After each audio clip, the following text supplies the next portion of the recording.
Okay. Okay, I think we will start. Buenos días, good morning, good afternoon, good evening, everyone. It's great to welcome you all to this third session of this consultative process. I see many known faces. Thanks very much for being today with us. My name is Hernan. I'm Hernan Blanco, and I've been facilitating these 3 workshops, working together with the Fundación Avina in this joint initiative by ARA and BASE or BASE. Thanks very much again for being with us. We're starting then this third session today, and as we've done it in the past. In the past 2 sessions, I will remind you that this event is being recorded.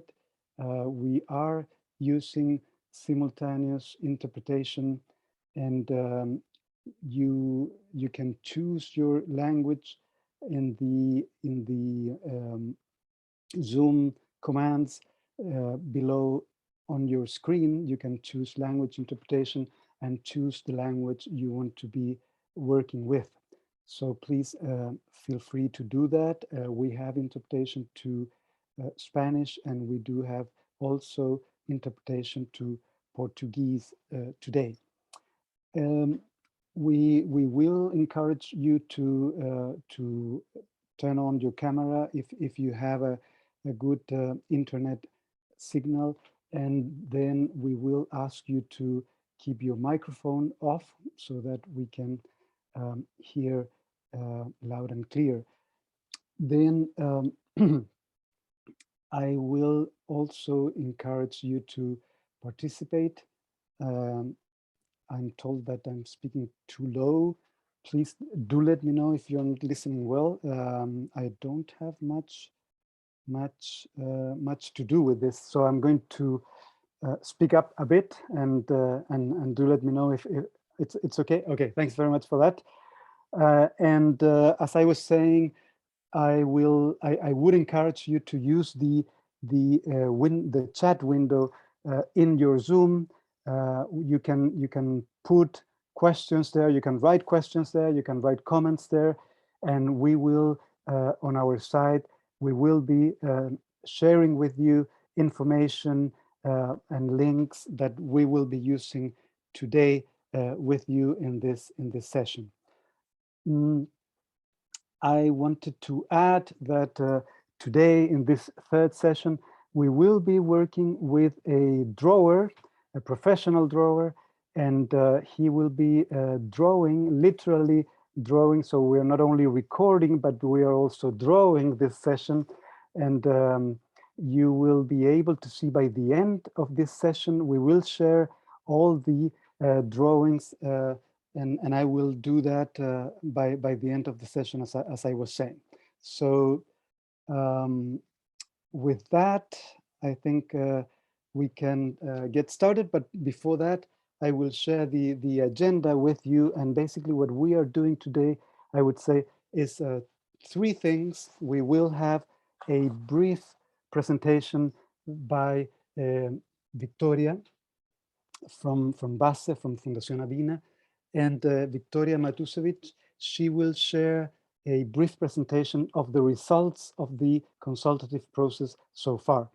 Okay, so we will go through that. I will prompt you to actively participate, and I will let you know in a minute how we will be doing that. That's number 1. Number 2 is that we will have a conversation, a panel with 3 people that are part of the steering committee of this of the steering group of this initiative, and we will be hearing from them briefly after we hear from Victoria. After those 2 components, these 2 activities, we will have a plenary with comments, questions from all of you. Those of you who are interested will be able to raise your questions and comments at that time. And after that, we will start wrapping up. And to wrap up, we will review your participation. We will review the drawings that we, as I said already, are going to be done all through. And that's basically what we have planned for today. And as usual, you're very welcome to actively participate. So to start with, again, as I said, we have a brief presentation of the results so far. It's not only the 3 workshops that we have done, but also the interviews, a series of interviews that were done. So Vicky, we are very happy to hear from you what the results have been. All floor is yours.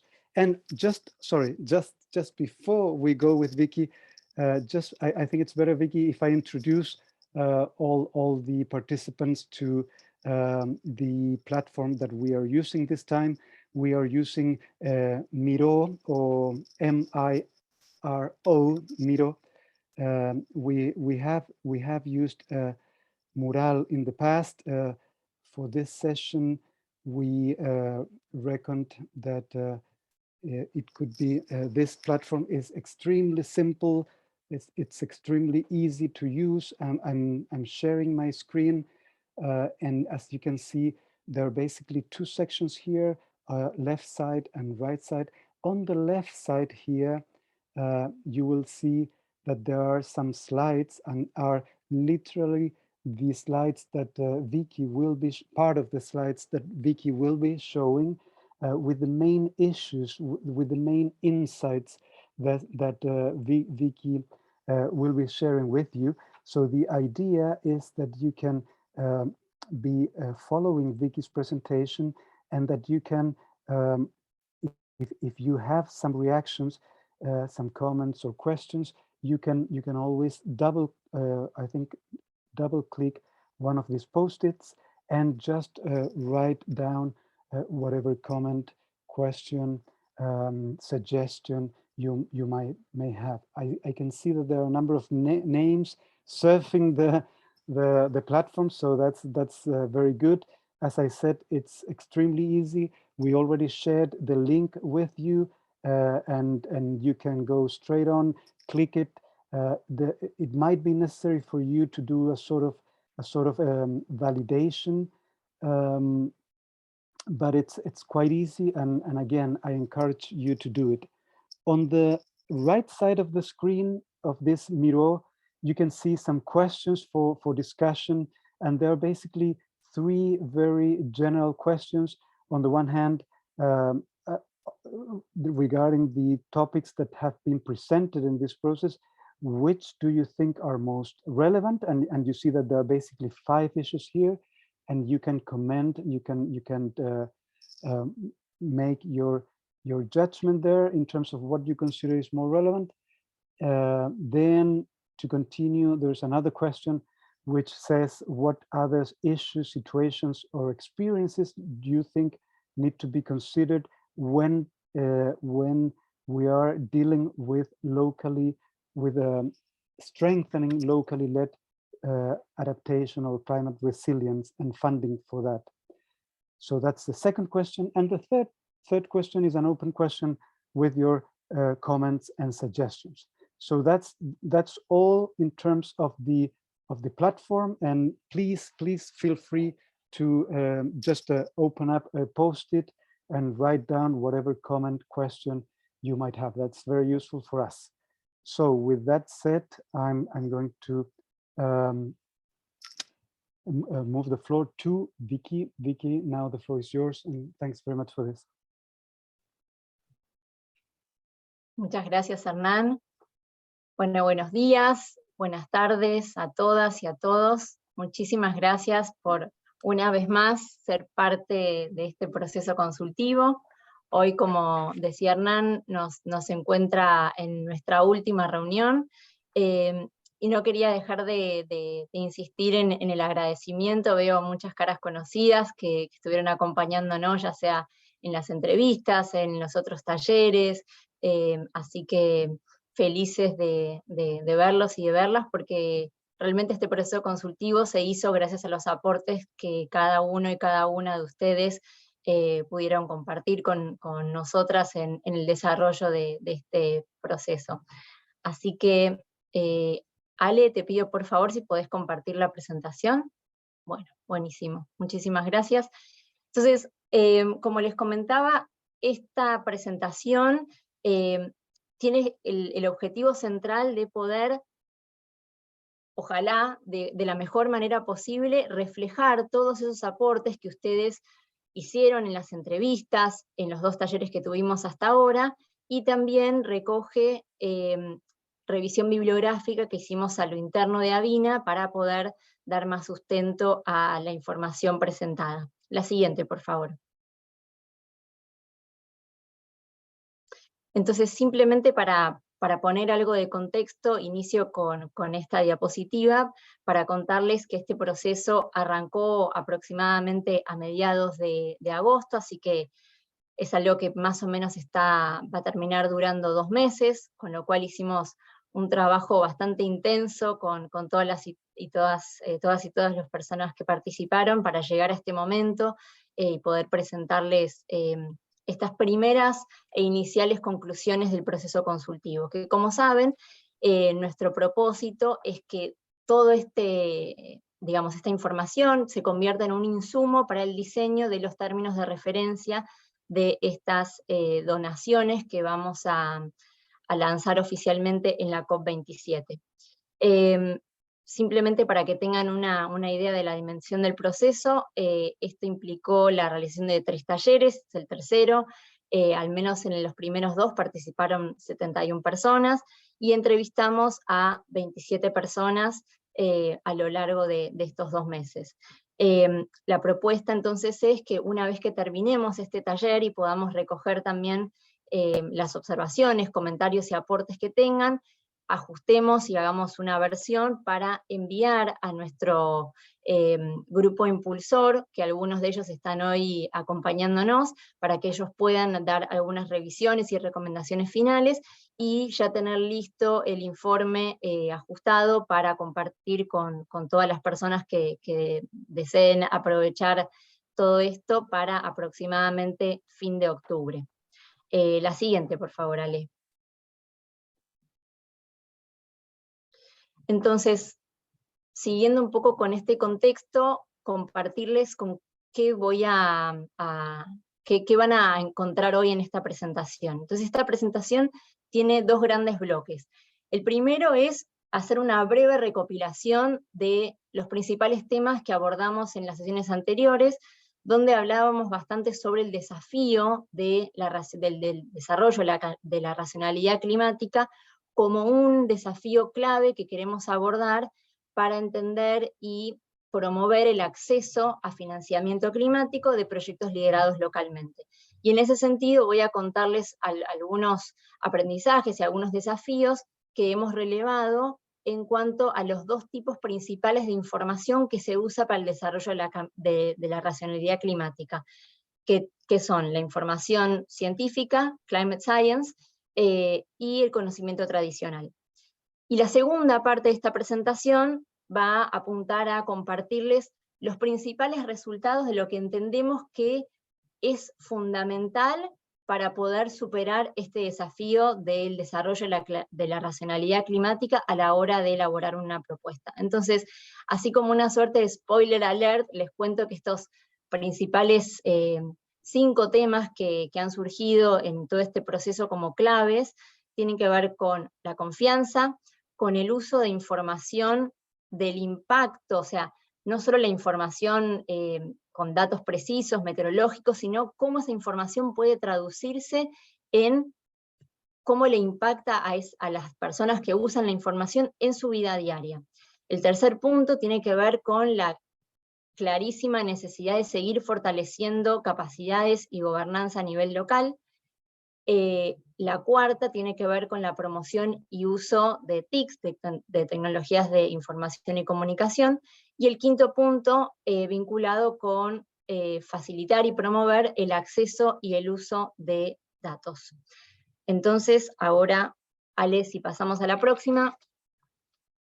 A la siguiente, por favor.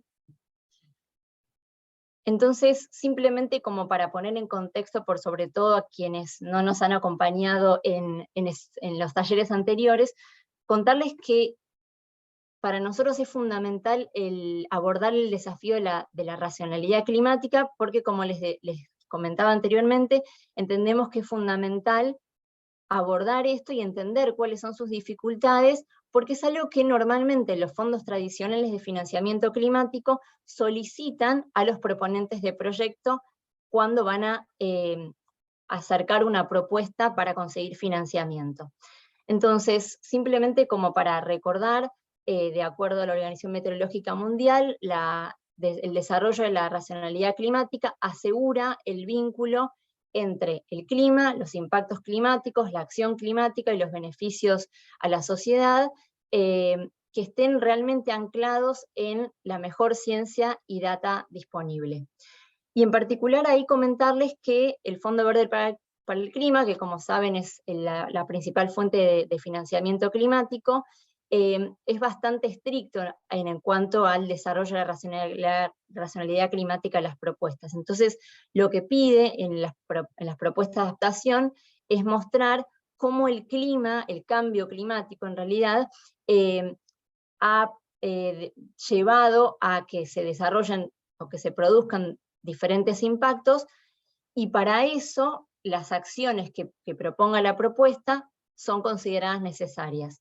Esto a nivel de presente, o sea, impactos que ya estén sucediendo, o bien proyecciones a futuro que puedan ser, o sea, que demuestren cambios en el clima, y cómo las propuestas que sean, digamos, las actividades que sean propuestas, puedan ayudar a solucionar o dar respuesta a esos impactos. Entonces, ahí lo que entendemos es que el desafío que subyace en el desarrollo de la racionalidad climática tiene que ver con la información, y asegurar que esa información sea suficiente, sea adecuada, provenga de diferentes fuentes y sea robusta. La siguiente, Ale, por favor. Entonces acá muy rápido, como les adelantaba al principio, hemos encontrado a lo largo del proceso consultivo que hay dos grandes tipos de fuentes de información posibles a la hora de desarrollar, digamos, la racionalidad climática. Por un lado tenemos la ciencia climática, que tiene como oportunidades, digamos, que el uso de la ciencia climática y los datos que provee nos ayudan a entender cómo es el clima en el presente y en el pasado de una determinada región, y, digamos, usar esa información para cargarla en modelos que ayuden a predecir y proyectar climas en el futuro. Lo interesante es que estas predicciones pueden ser usadas para luego desarrollar estrategias para mitigar y también para adaptarnos a los efectos que se esperen del cambio climático. Y finalmente, un tema importante es que hay un montón de información científica generada hace muy poco tiempo, muy valiosa, como los últimos informes del IPCC, y diferentes plataformas que se fueron creando, que ya les contaré más adelante, como una que ha creado el Fondo Verde para el Clima, junto con la Organización Meteorológica Mundial, que tienen que ser suficientemente promovidas como para que los potenciales proponentes de proyecto conozcan que esa información está disponible.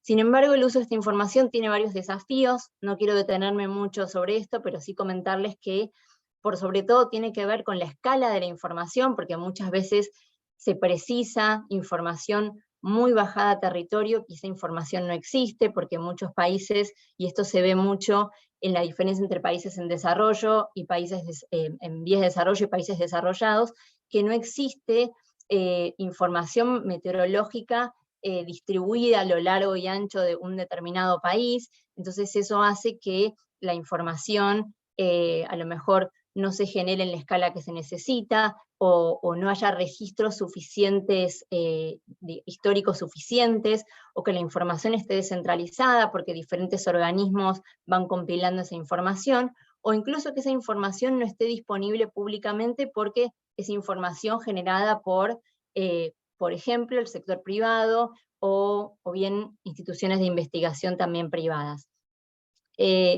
Otro tema a considerar es que la generación y el uso de la información, que esto es un tema muy recurrente que ha salido a lo largo del proceso consultivo, es un proceso que demanda mucho tiempo y muchos recursos, que requiere metodologías específicas y una infraestructura para recolectar y luego compartir esa información. La siguiente, por favor. Y respecto al conocimiento tradicional, como probablemente ya sepan, el conocimiento tradicional hace relativamente, digamos, o hace no tanto tiempo, empezó a ser considerado como a la misma escala que el conocimiento científico, entendiendo que el conocimiento tradicional tiene mucho para aportar a la hora de construir la racionalidad climática, y eso tiene que ver con que la información generada a nivel local puede dar información muy específica a nivel local para cubrir esas brechas de información que dejen los modelos científicos en la investigación. Proveen información basada en observación.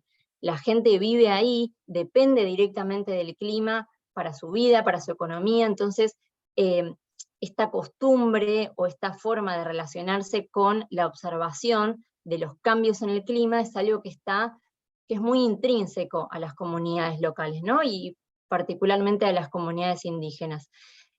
Otro beneficio tiene que ver con que pueden ayudar a mejorar la comprensión de impactos ambientales, sociales, directos e indirectos. También sirven para poner foco en cuáles son las urgencias, cuáles son las prioridades que se ven a nivel local, que tienen que ser atendidas respecto al cambio climático, y también favorecen a que las comunidades puedan apropiarse y también liderar las soluciones de adaptación y mitigación más adecuadas para su territorio. Sin embargo, el desafío que se ve en el uso específicamente o solo de la información proveniente del conocimiento tradicional tiene que ver con la modelización, o sea, no provee suficiente información, no permite hacer escenarios a futuro que puedan darnos información sobre un clima cambiante y una economía cambiante que tenga que adecuarse a eso. Ale, la siguiente, por favor. Entonces ahora sí, para pasar directamente a los principales resultados de este proceso, voy a contarles cada uno de estos 5 grandes hallazgos que encontramos como oportunidades y recomendaciones para poder avanzar en este desafío del desarrollo de la racionalidad climática. La siguiente, por favor. Bueno, el primero, y para mí personalmente el que veo muy relevante porque es un tema que salió prácticamente en todas las entrevistas que hicimos, tiene que ver con el desarrollo y el fortalecimiento de la confianza. ¿Qué vemos en ese sentido? Por un lado, esto que hablábamos que les compartía hace un momento, vinculado al uso de la información.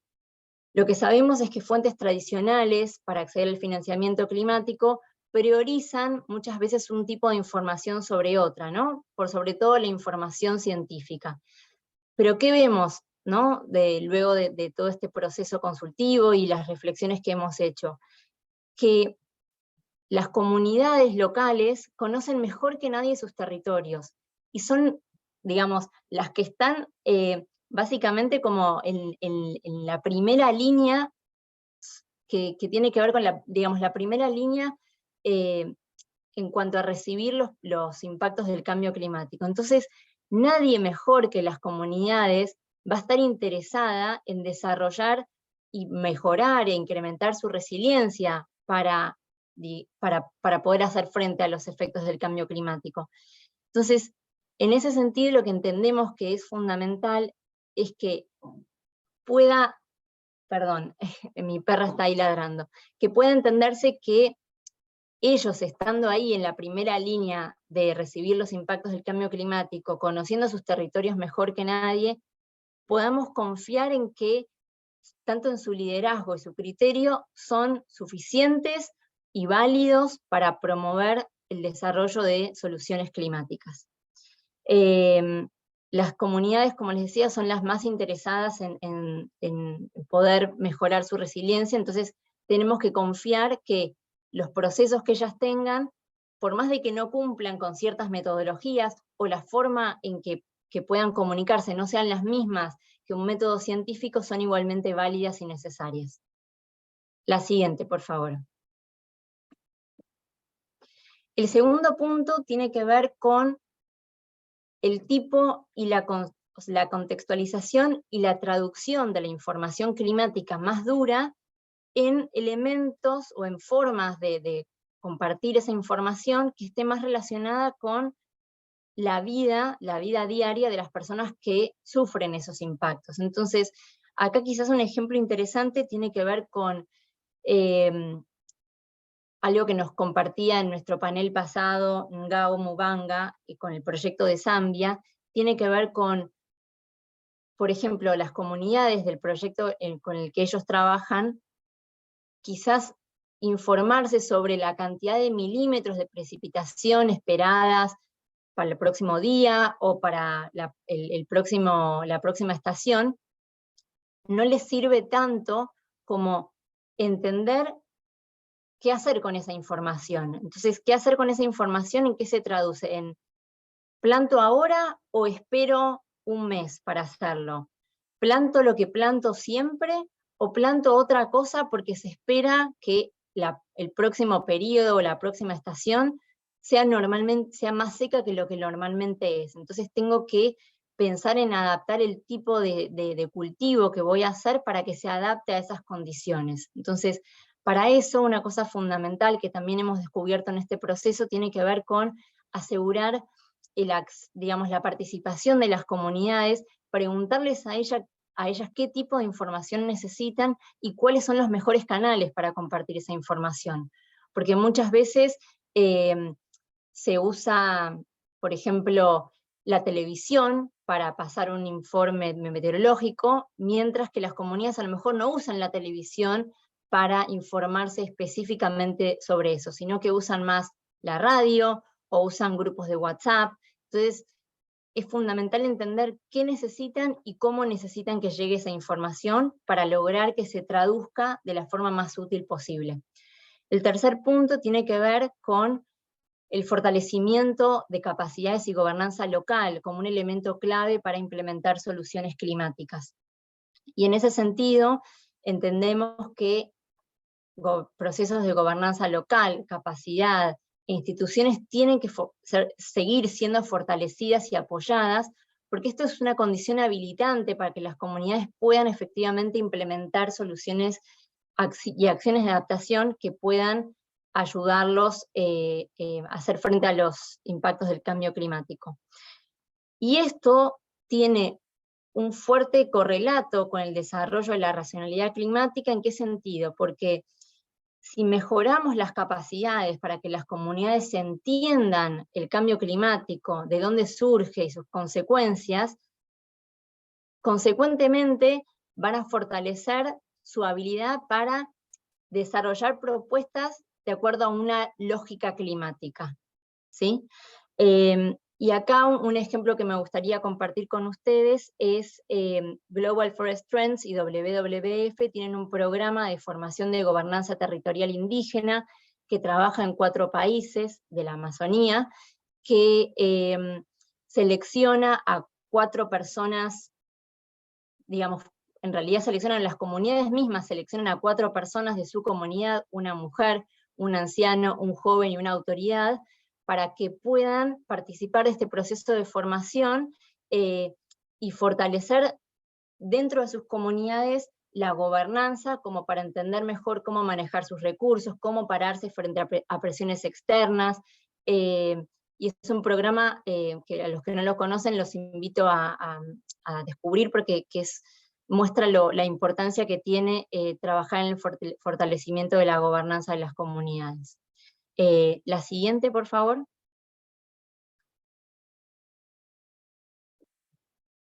Bueno, la cuarta, y me voy a apurar un poco porque quiero también darle lugar a los panelistas a que puedan reaccionar.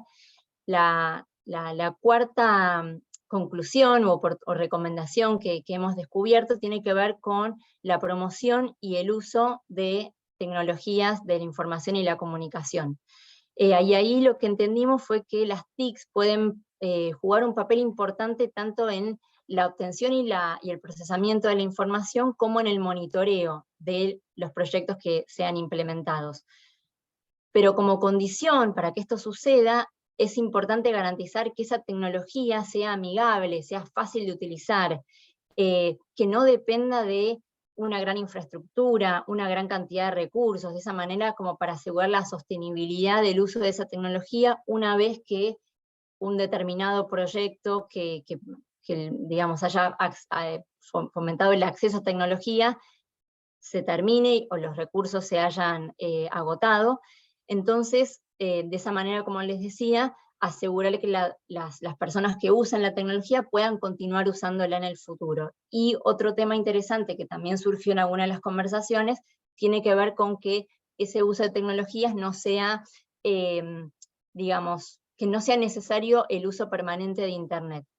Y acá como ejemplos que ilustran esto, como varios recordarán, está lo que nos compartió Dora Miranda Ríos en la sesión pasada, con el proyecto de Open Forest Protocol, y otro proyecto interesante que también está, veo acá una colega de GIVOS, que entre otras organizaciones implementan el proyecto de Todos los Ojos en la Amazonía. En los dos proyectos, en las dos iniciativas, lo que se promueve es la combinación de información de uso tecnológico, como uso de drones o de satélites, con la gestión más de información en campo, que personas puedan ir a recolectar información. Bueno, y como quinto y último elemento que quiero compartir con ustedes el día de hoy, es la promoción en el acceso y el uso de la información.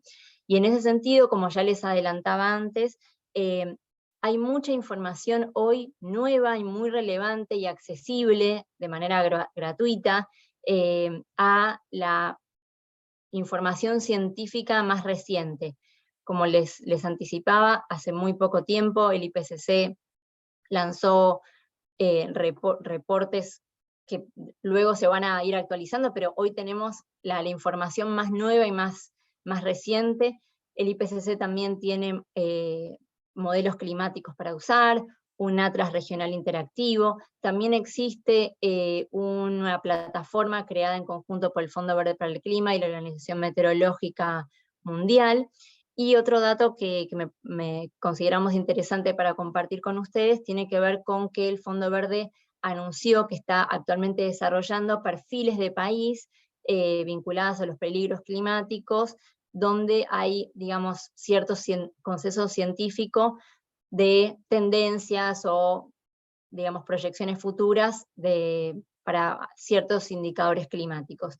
Y finalmente, compartirles también que hace un par de años existe, digamos, algo que surgió en una convención de Naciones Unidas, si no recuerdo mal, en la COP21, esta plataforma para comunidades locales y comunidades indígenas, que tiene el propósito de intercambiar buenas prácticas para abordar el cambio climático de manera integral, fortalecer capacidades y fomentar el proceso de involucramiento de estos actores en la toma de decisiones de la Convención Marco de Naciones Unidas. Y finalmente, algo interesante que también surgió en varias de las conversaciones tiene que ver con la necesidad de poder traducir los indicadores normalmente usados, sobre todo para hablar de adaptación, a un contexto local, ¿no? Más allá de este indicador habitual que se usa para entender adaptación, que es el número de beneficiarios directos o indirectos. La siguiente, por favor. Y acá no queríamos dejar de traer algunas otras reflexiones que, si bien estas recomendaciones no se dirigen específicamente al desafío de la racionalidad climática, sí entendemos que son interesantes como para resaltar o tener en cuenta y que han surgido de las diferentes instancias del proceso. Y esas recomendaciones tienen que ver con promover la flexibilidad, la simplicidad y la predictibilidad, predictibilidad en el acceso y uso de recursos. Y en ese sentido, un tema interesante que ha surgido tiene que ver con promover diferentes alternativas de información, tanto para la preparación de propuestas como para dar trazabilidad de los gastos que se realicen en la implementación de un proyecto. En cuanto a la preparación de propuestas, algunas de las ideas que surgieron fueron aceptar que las propuestas, en vez de completarse de manera escrita en un formulario, puedan hacerse mediante videos, usar descripciones de audio de los objetivos del proyecto, usar términos de referencia simplificados y que los requerimientos para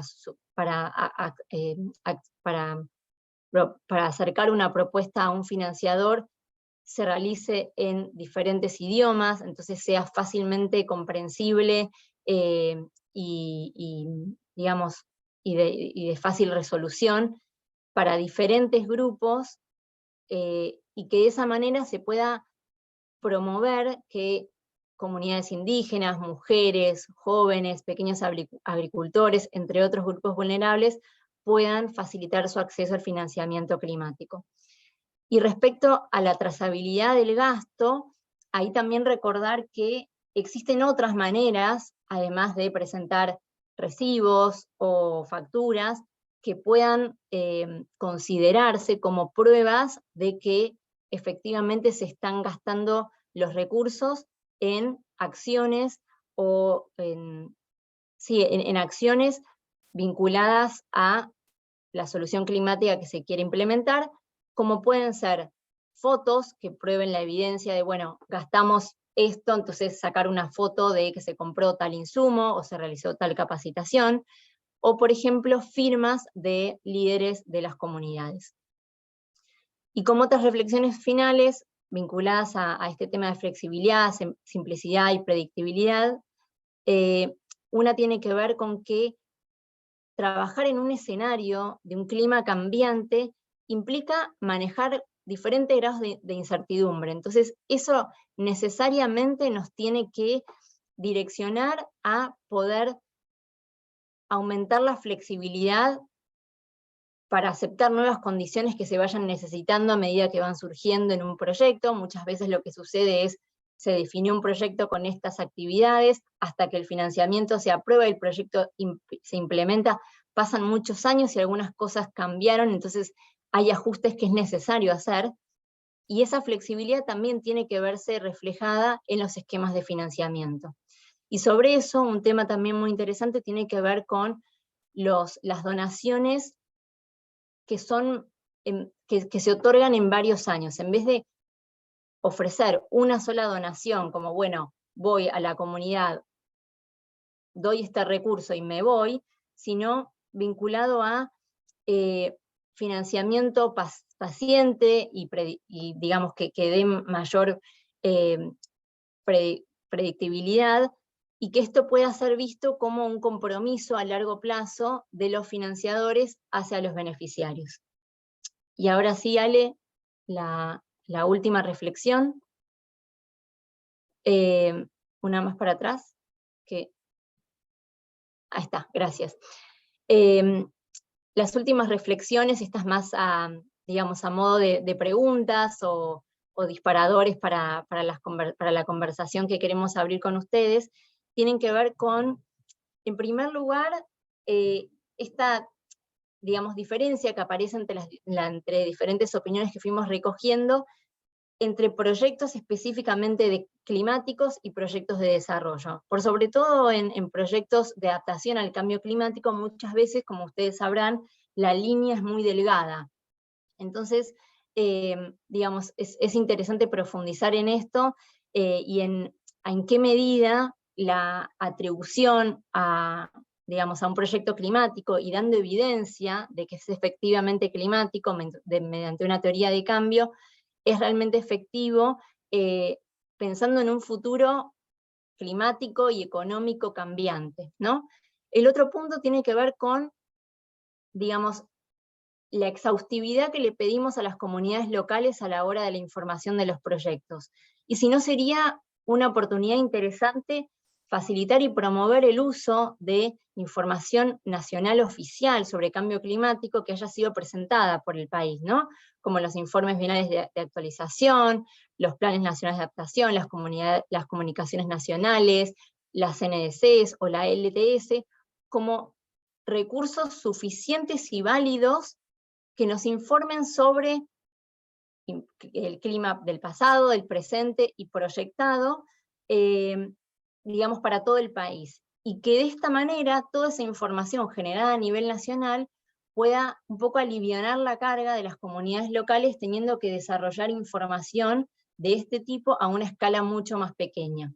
Y en este sentido, el rol de las organizaciones intermediarias como alternativa podría tener un rol interesante en, digamos, generar ese puente para poder abordar estas brechas de escala de información. Entonces, en ese sentido, estas organizaciones intermediarias podrían generar información a nivel regional, por ejemplo, que luego pueda ser utilizada por diferentes proyectos a nivel local para generar sus propuestas, y así de esa manera evitar que cada organización a nivel local genere una información climática que quizás una organización intermediaria y más a nivel regional pueda hacer para facilitar este proceso. Bueno, ya ahora sí, Ale, la última diapositiva, simplemente para agradecerles a todas y a todos por su atención. Como les decía, este es un proceso en construcción que se nutre de todos los inputs que ustedes puedan compartir con nosotros, así que muy agradecida por el tiempo y muy atenta a sus reacciones. Gracias. Thanks very much, Vicky, and through you to all the team. I think it's a very rich summary of what we need to address. I think there are a number of organizations in the world at different scales that are looking for strengthening locally led climate resilience and its funding. And I think you covered both strategic issues, high-level issues, but also at the same time you address very practical and concrete recommendations. So I think it's quite relevant. Just to remind you all that we're using this platform, which some of you are already connected. Oh, otra vez. Another time, my voice. Okay, I'm going to speak up again. Sorry for that. And thanks for reminding me, Victoria. I wanted to remind you all that we are using this platform, and you're very welcome to write down your inputs. This is a giving and receiving instance, this workshop, and we are sharing with you stuff, and we also want to hear from you. And I also remind you that you can all through this workshop use the chat window in Zoom in order to write down your comments or questions or whatever you want to say there. We will continue then, and we, as I said at the beginning, we do have a steering group for this initiative, and there are 3 people that we have invited to comment on the presentation that you all have just heard. On the one hand, we have Jessie de Maria Kini. Jessie is head of the Secretariat with the Adaptation Research Alliance. I'm going to introduce the 3 of them first. Secondly, we have Andrés Mogro. Andrés is manager within the Climate Action Program of Fundación Avina. And thirdly, we have Tandiwe Shikomo. I hope I pronounce it well. Tandiwe is Program Director for Voices for Just Action Program. So we will have, we've asked the 3 of them to have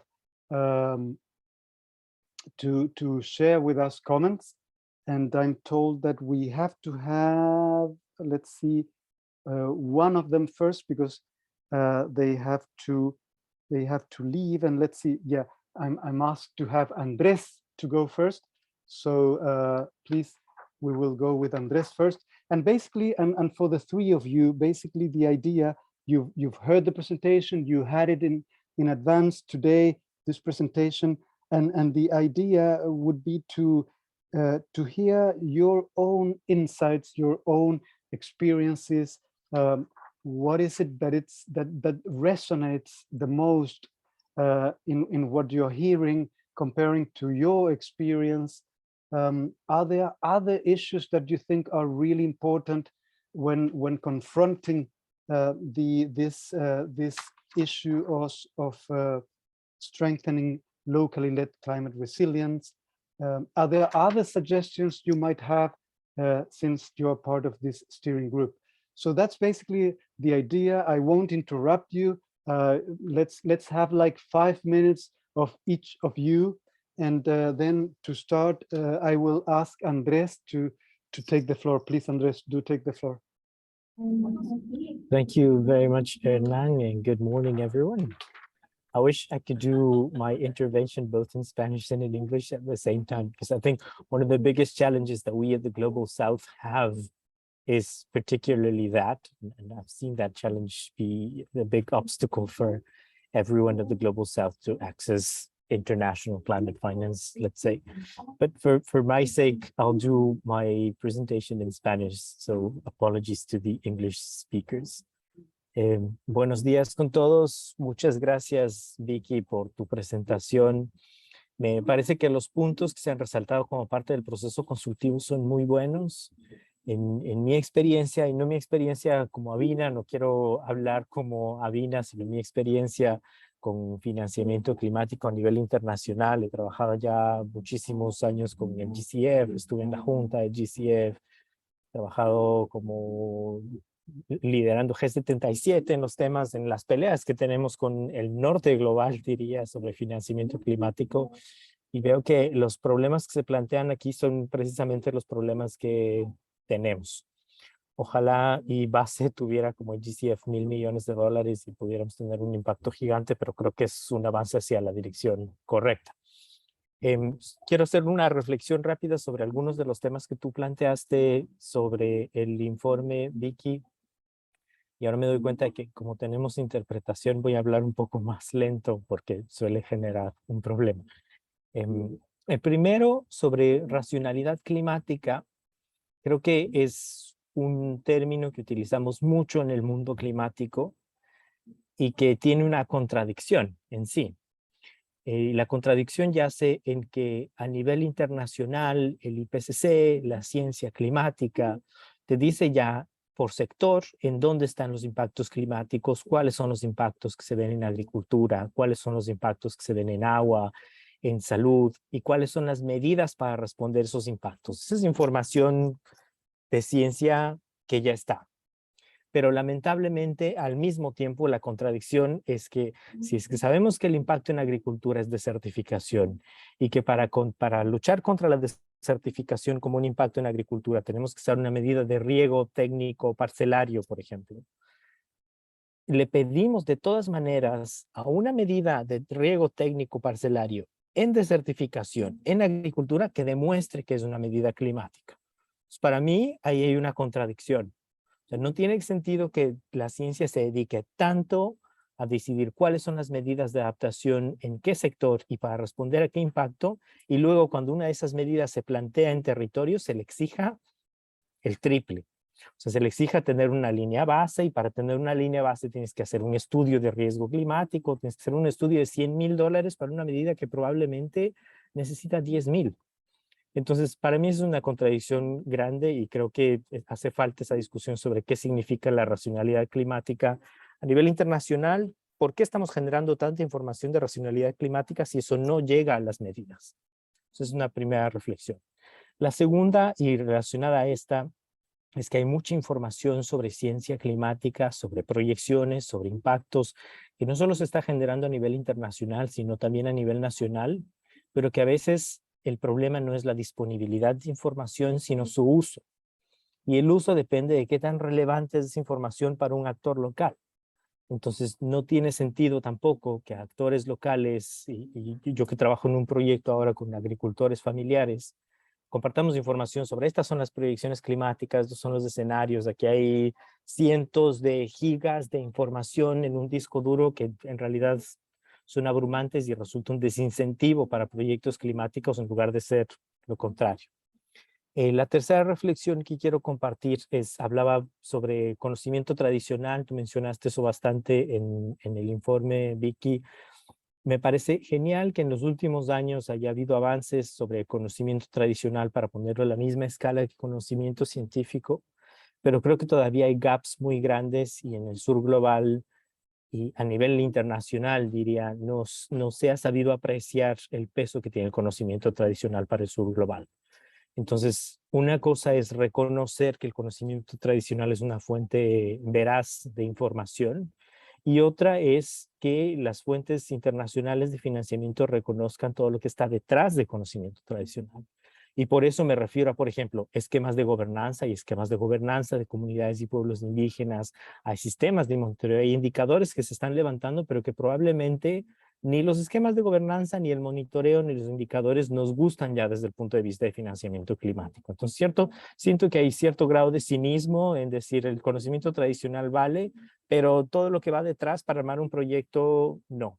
De todas maneras, eso sí es una especie de réplica de prácticas colonialistas, es decir, para hacer un proyecto y para resolver el problema que ustedes han identificado, se tiene que hacer de esta manera, tienen que seguir estas metodologías y hacer estos indicadores, y los modelos de gobernanza son así. Entonces todavía siento que hay un gap gigante entre las prácticas tradicionales de nuestro sur global y lo que se solicita a nivel de financiamiento climático. La cuarta reflexión tiene que ver un poco con lo que tú planteabas. Tú decías, es importante entender qué necesita la gente como información y cómo debe llegar. Y yo creo que en complementariedad a eso es importante también entender qué información no hace falta. Yo no creo que hace falta, por ejemplo, y esto se relaciona a mi primer punto, no creo que hace falta solicitar que los proyectos de adaptación reporten y tengan indicadores sobre impacto de cada proyecto. Porque para hacer una comparación de impacto en términos de adaptación necesitas en muchos casos una línea base. Entonces, calcular la línea base de dónde estás partiendo, que se implemente el proyecto y después actualizar una nueva línea base para ver si se ha movido o no. Y solo los cálculos de línea base cuestan cientos de miles de dólares para un proyecto que puede necesitar 30 o 50. Entonces, creo que ahí hay un mal uso de recursos cuando solicitamos saber impacto, porque para impacto necesitas estos datos, tal vez no es necesario. Entonces, es importante definir que no hace falta. Y creo que todos estaremos de acuerdo que no hace falta que tengamos más cientos de miles de informes que nos digan cambio climático es real, que se tiene que hacer medidas de adaptación, pero aún así lo seguimos pidiendo a nivel de proyectos. Entonces me parece un poco ilógico. Y finalmente, y con esta reflexión cierro, porque entiendo que tengo 5 minutos, hablabas tú un punto sobre uso de tecnologías de la información, y les quiero compartir una experiencia que tenemos con un proyecto local en Ecuador. Nosotros también queríamos hacer una campaña sobre temas de cambio climático para agricultores familiares y estábamos pensando en tecnologías de la información, ¿no? Decíamos, con la pandemia todo el mundo se ha movido a lo virtual, todo el mundo tiene celular, todo el mundo utiliza WhatsApp, y luego revisamos los datos nacionales con los colegas del Ministerio de Ambiente y nos dimos cuenta de que no necesariamente esa es la verdad. En el sector de agricultura familiar en el país, menos del 30% de los agricultores familiares tienen un celular inteligente y la edad promedio del agricultor en Ecuador es 56 años. Entonces pensamos, igual, tecnologías de información, pero pensemos en algo más. Y terminamos haciendo una campaña con cuñas radiales que salieron en quichua y que salieron en radios comunitarias. Y eso nos hizo llegar mucho mejor con agricultores familiares. Entonces sigue siendo tecnología de la información, a pesar de que la radio sea una tecnología de más de 100 años, pero creo que es importante también plantearse qué tecnologías para quién y con qué mensaje. Entonces, esa última reflexión es la que quiero compartir. Gracias. Thanks very much, Andrés. I think your 5 points were extremely precise, and also you took like 1 minute for each, so 5 minutes altogether. Five really relevant issues. Well done. Thanks very much. We will move on then, and I announced already who our panelists are, and can we have Jesse taking the floor? Jesse, is that possible? Could you open up your microphone and share your comments, please? Thanks. Sure, of course. Hello, everyone, and apologies for a bit of a maybe rough voice, but I have a little bit of a cold here. But yeah, thank you very much, Hernan and Victoria, and thank you, Andres, for those, the pertinent points in your reflection, particularly on the climate rationale and language. I wanted to just take a step back and start by reminding ourselves here that this consultative process was also to identify the knowledge gaps and needs to help shape future funding and initiatives. But another key aspect was also that these engagements provide us with the opportunity to create and strengthen networks. And at the very start, Victoria said that there were many familiar faces here. So it certainly seems like this process has been a success from bringing together different people. And from everything we've just heard from Victoria in the presentation and Andres in his response, there's certainly a lot of information here to really digest and to take back, to reflect on. So by going back to the idea that we're supposed to identify knowledge gaps and needs, it also seems like this process has been quite a successful initiative as well. So a big thank you to Avina, the whole team, and of course all of you, the participants here today, and then the others who've contributed but aren't able to actually be here for this final validation workshop. So I'd like to draw a bit of a line here between my reflections on what we've heard and, let's say, the findings of this process, and also the ARA microgrants. And the microgrants are really a small scale grant of 10,000 pounds sterling that focus on identifying, burning issues in communities that research could help meet. And these grants were led by organizations based in the Global South, and there was a preference given to grassroots and practitioner-led collaborations to bring the focus closer to action. And within these grants, there was co-production approaches and transdisciplinary projects that were, let's say, actively promoted and encouraged. And the idea was that all of these issues that were identified came from the needs in the communities, as well as some at subnational regions, and also at the national level. But the projects weren't intended to solve these challenges, but rather serve as a starting point to either, enrich the conversations and be catalyst for further action. And this is where I think one reflection comes in that's key for funding, which is what Victoria highlighted in one of the findings, which is that the microgrants here were really positioned to hopefully serve as a starting point for longer term initiatives. And this is one of the biggest challenges that we have.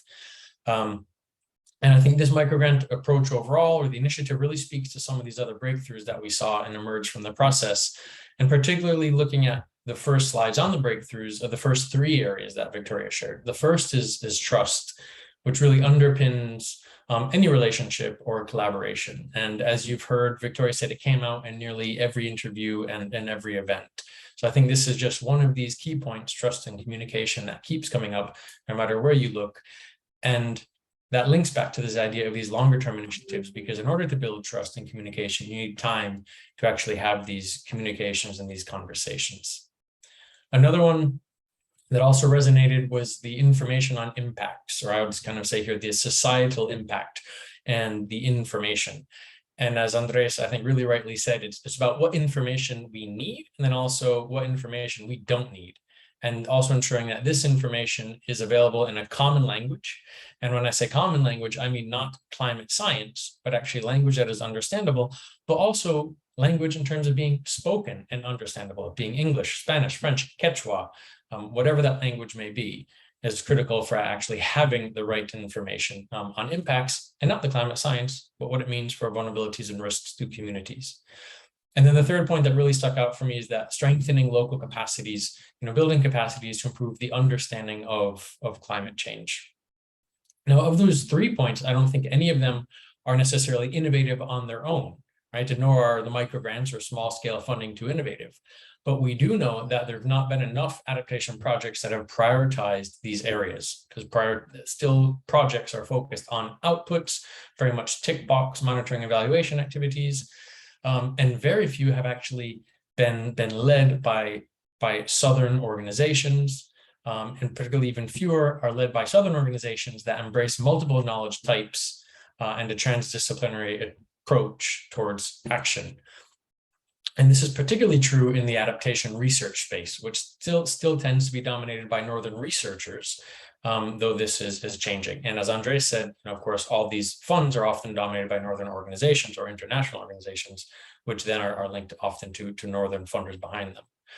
So this kind of paradigm shift of moving from more Southern-led, more needs-based activities is really what we as the area are trying to put in place, and to really put this intentionality behind how we frame funding and how we engage with communities and co-design new programs, and that this is actually essential if we want to generate sustainable and effective locally led solutions. And really just kind of to wrap up, just to highlight that today and tomorrow is the 16th Community-Based Adaptation Conference. It started today, it'll finish tomorrow.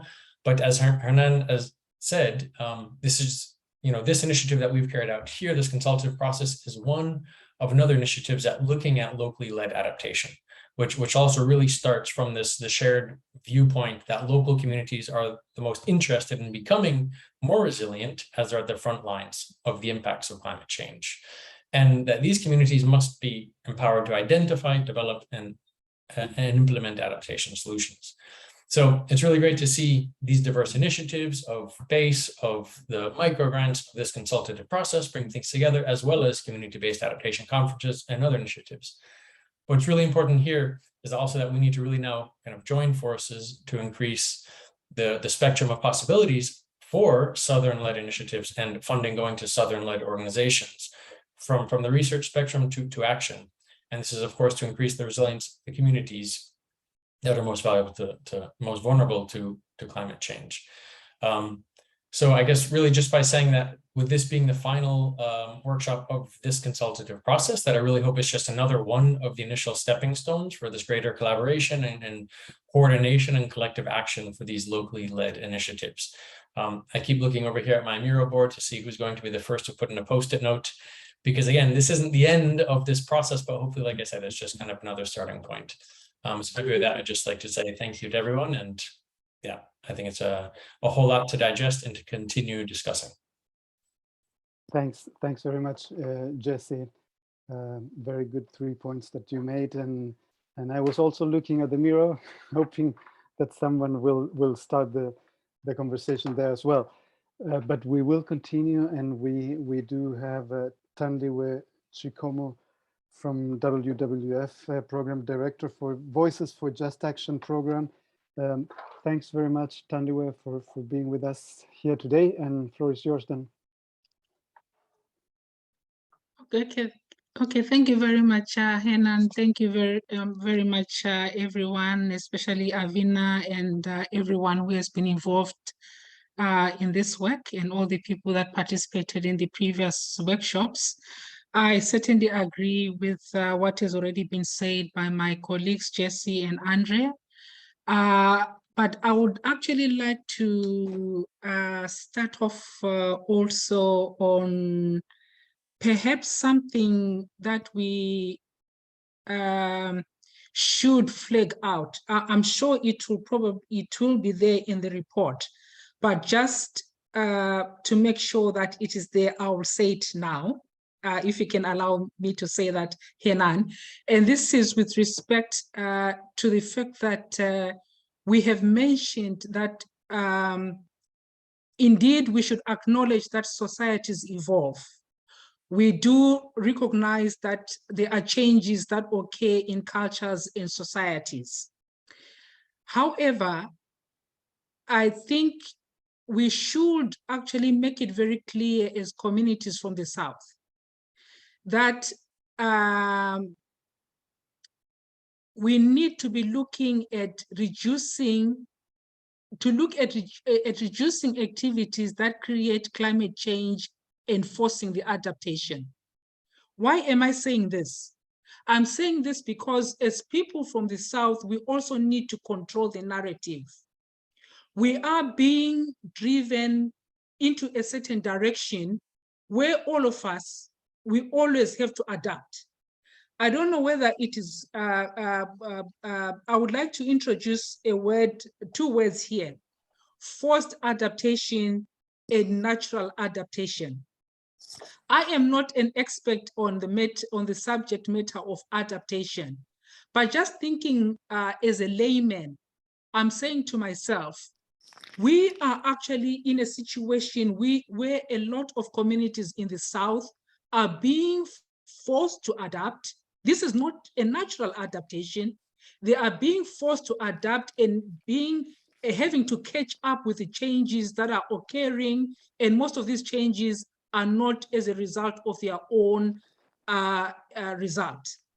This is why I'm saying that I know that this is not the main objective of the research, but indeed we need to, I think, reiterate this message so that it is clear to all that is hearing us, especially at the forthcoming COP27. And then what can we then be able to do with that? I'm looking at the fact that we need to keep on investing in investigating the causes and the triggers of this climate change that we are talking about.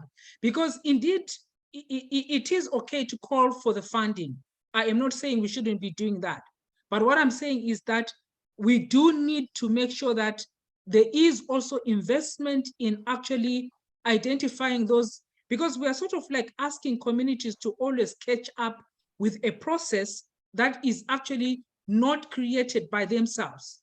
And to me, I am saying that I don't think that is fair to the local communities, as much as we know that adaptation can always occur in any society. The second point that I would like to put across is to do with what colleagues have already mentioned, the issue of how to present the evidence.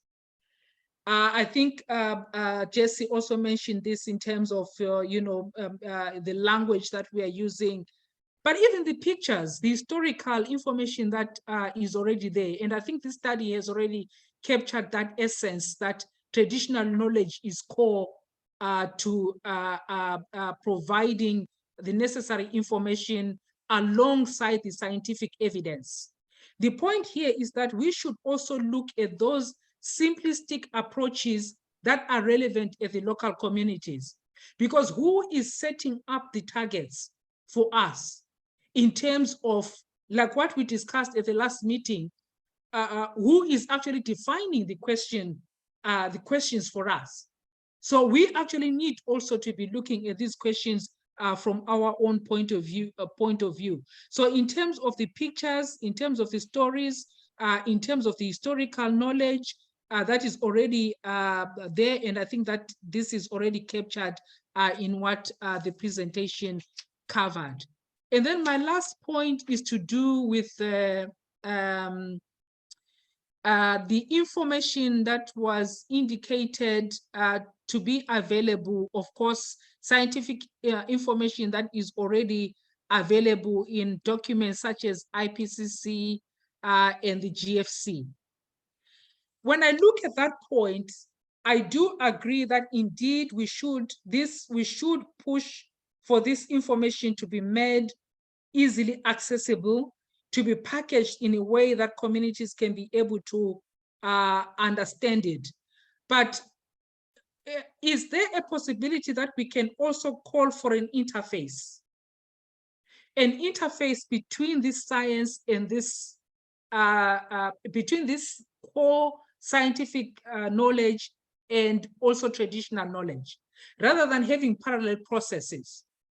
Because we are indeed advocating that traditional knowledge is important, but where do we actually see the interface? So that is the point, or maybe challenge, that I would like to bring to everybody. But nevertheless, I think I'm in agreement with the research. And I think, like I said, I think heads off to everyone who has been involved in this. Thank you very much. Oh, wow. Thanks, Tandiwe. Thanks very much for your words. I was thinking that you've been a great voice for just action, and which is exactly the name of the initiative you're part of, I understand. And I think it's excellent that you put everything that we are doing in a broader and in a clearer context. I think that's a very, very important, particularly for us all coming from the South. I see we still have some 16, 17 minutes, and there's not much activity. There's no activity at all, I would say, in the Miro. And I would still encourage you to participate there if you will still have time. But I would really love for any of you who wants to raise her hand and just intervene, just raise a question or a comment or a reaction or suggestion.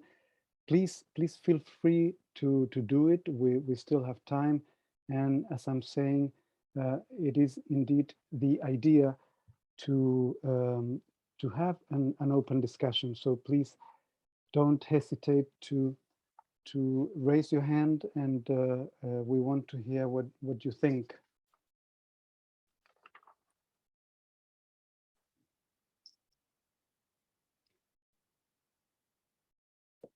Either we are in a total agreement, or we are too shy.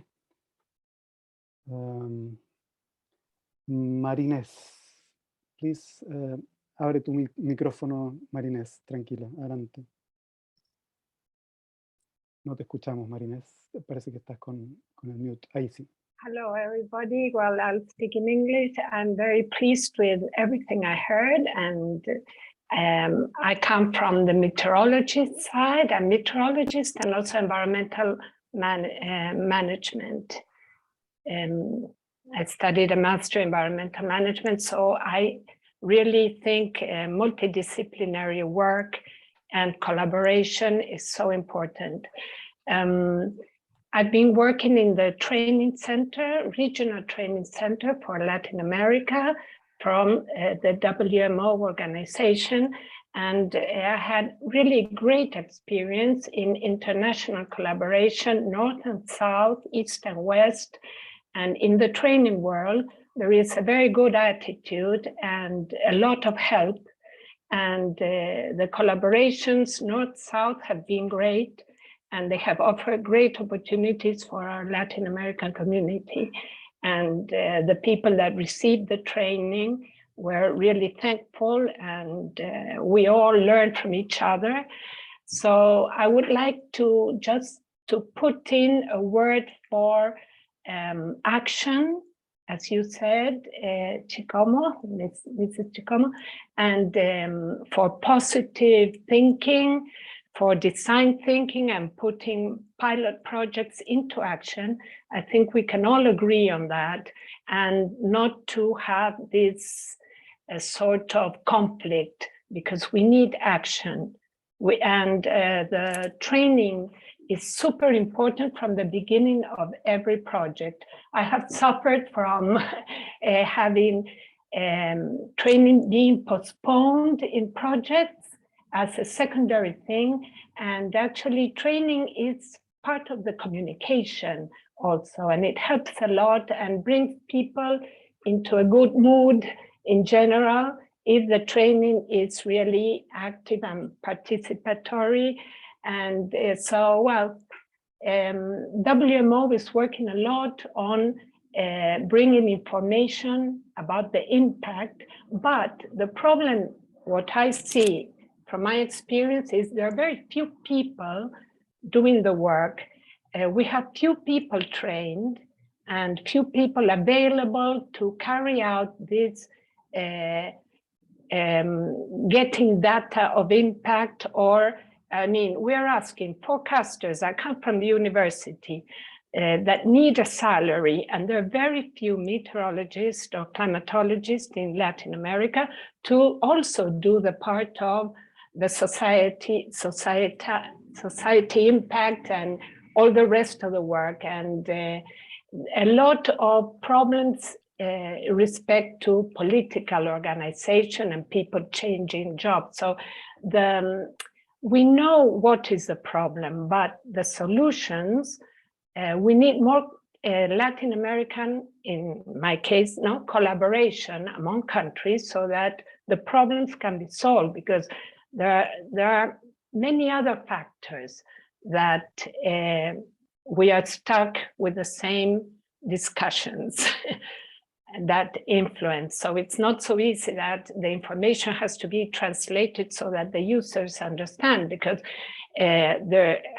we have to build those capacities, and they're working on it, like the Servicio Meteorológico Nacional of Argentina, the Weather Service in Argentina, has a department of meteorology and society, and they're working on it, but they don't have enough people to cover the whole country. Well, to make it short, one thing I did write down is that we need to focus on a certain project to be able to find the climate evidence and the solutions and work. Thank you. It's my first time in an NGO, so I don't have this experience that you all have. Thank you. Muchas gracias, Marinés. Thanks very much, Marinés, for your words. Enrique, good to see you, and the floor is yours. Hello, everyone. Thanks for all the information. Thanks, Victoria, for your summary and the compilation of all the work that you have been compiling so far. There are amazing things there. I really liked the many of the approaches to make sure that funding can actually reach the place we want to get to the funding and the action. I like these concepts of, more than the concepts, these ideas of being flexible, understanding how to prove the expenses. This is something that in practice is really important. It doesn't need to be a situation of it doesn't necessarily have to be a situation of an indigenous community, or it happens to people in the NGO side. You travel to some place and you need to prove that you had an expense, but nobody will give you a receipt, proper receipt, formal, and just to do all the accountability. So I think it's really good, and I think that it's actually a really good way to take lessons for not only for this particular on the ground type of work. I had a comment on the traditional knowledge, and I think that is something that I hope the idea sounds okay, or the way I think it is, but I think that there's also I think it's important to not romanticize all these concepts. I think it's amazing that we can find ways to leverage, to take into consideration, and to give a proper place to the traditional knowledge. There's a lot of information that traditional knowledge can give us. At the same time, I think that there are limitations in there, and I think that's why the complementarity between traditional knowledge and scientific knowledge and all the research, most of the work that we do in climate change is based on very complex models. It's based on climate science, is based on the scientific methodologies that we have been using for many years. So the only one thing, maybe it's just a given, but just in case, I would say that anyway, I think it's important to find those complementarities, I would say, where it is important to recognize that there is information from the traditional knowledge that could bring additionality, bring important things that otherwise we wouldn't be able to find with the traditional, it's funny to say it, but the traditional way of scientific knowledge. So I think that it's more like a balance and a way to find those complementarities. I think that's something that to me is also important. And again, I think that there has been really amazing thoughts compiled in your presentation, Victoria. I think those were really good, and I'm really delighted to hear them all. Thank you. Thanks very much, Enrique, for your point. I think it's a very relevant one, and we are all looking for complementarities, I guess. Anybody else? We still have, I think, 5-7 minutes to go. So if there is someone else who would like to take the floor, please feel free.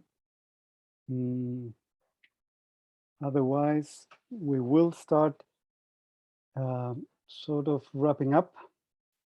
But again, you're welcome. And let's see, I haven't checked the Miro, but I think there's not much participation so far. No. And as we promised, and do interrupt me raising your hand if you still have a point. But as we promised, we have had, and this is something that we are trying this time. This is something new, an innovation that we tried this time. We have been working with this drawer, and I understand we have a drawing, we have an illustration ready. Let's see, I will put it up here, and I will share my screen with all of you so that you all can see this drawing or illustration that our drawer he has done for us, and he's been accompanying this whole session, as you can see, and you'll see that there are a number of keywords there that we have been discussing, and he speaks here of climate science and traditional knowledge, you know, and well, you can see, I guess, how it goes down to here in this case data to be adequate, robust, detailed at the territorial level or at a scale, traditional level here to cover the gaps as we were just discussing, but not only covering gaps but complementing our approach, improving understanding, improving engagement, I guess, community ownership, as it says here.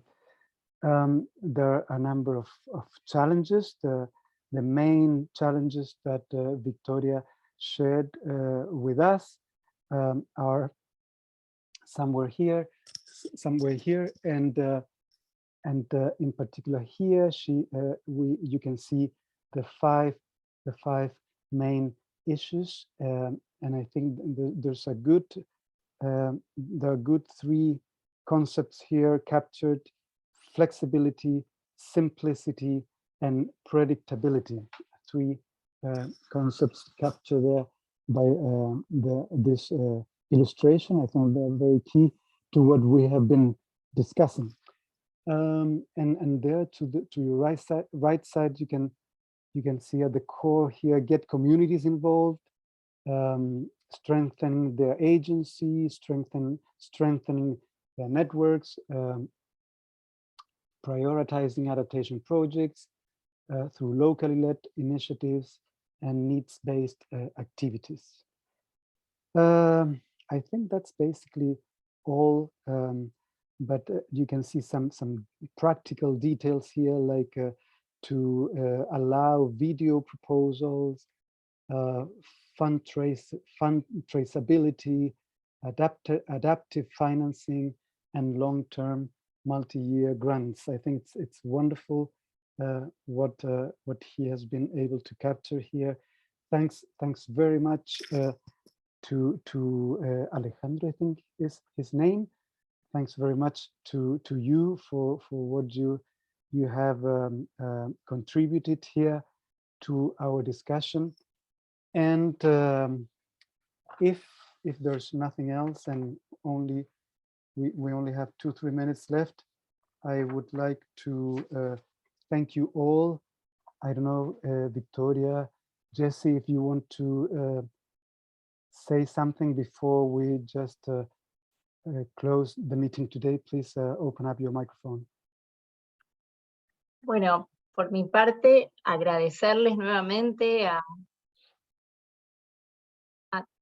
todas y todos por participar y dar sus aportes en este proceso que, como les decíamos al principio, no hubiera sido posible sin todo lo que nos compartieron y que generosamente trajeron a las reuniones y a las entrevistas, así que sumamente agradecida en nombre de base, y ahora seguramente Jessy hará sus agradecimientos también, y invitarlos a que sigamos comunicados, a fortalecer esta red, a contarles, como les decía, que estos aprendizajes esperamos poder llevarlos a la práctica, porque también entendemos que hay una cualidad importante de todo esto en implementar haciendo, que es algo que desde base queremos traer e impulsar. Entonces, ojalá que todos estos aprendizajes puedan ser traducidos en un gran término de referencia que vayamos a armar de acá a la COP, donde presentaremos, no solo lanzaremos la iniciativa de base, sino presentaremos también este término de referencia para luego ofrecer las donaciones. Así que con gusto seguimos conversando luego en diferentes espacios, ojalá también en la COP, y reiterar el agradecimiento. Jessy. Jessy. Bueno, gracias Victoria Hernán. Yo voy a terminar en inglés de nuevo, un poco más despacito para ayudar a los intérpretes, perdón. So yes, just to really say what Victoria said, of thank you all very much. This was, of course, an ARA consultative process led by Avina and the BASE initiative, but it was also very much a process from all of us, as I said before, a process that we want to thank the people who organized, but also all of the participants. Those of you here today, for those who participated in interviews or other sessions who aren't here today, just thank you all very much. And most importantly, that this is just really the start of, or again, not the start, because again, this is also ongoing, but that this is just another one of the starting points to really continue this conversation, as Pilar said in her message. So thank you all very much. And I look forward to meeting and following activities that are also strengthening locally led adaptation in Latin America, Africa, Asia, and across the globe. So thank you all very much. Thanks very much, Jessy. Just a couple of very brief things before we finish today. First one is a huge apology to Trisha. Trisha is the illustrator. I don't know why I thought of Alejandro. It is Trisha, and thanks very much, Trisha, for your illustration. Wonderful. Thanks for that. The second is that we had prepared 2 questions, very easy to answer, very quick. You can see them on the screen right now. Please, before shutting down the Zoom, please answer those 2 questions. Are going to be important for us for the continuation of what we are doing. With that, thanks very much, and have a good day, and see you next time.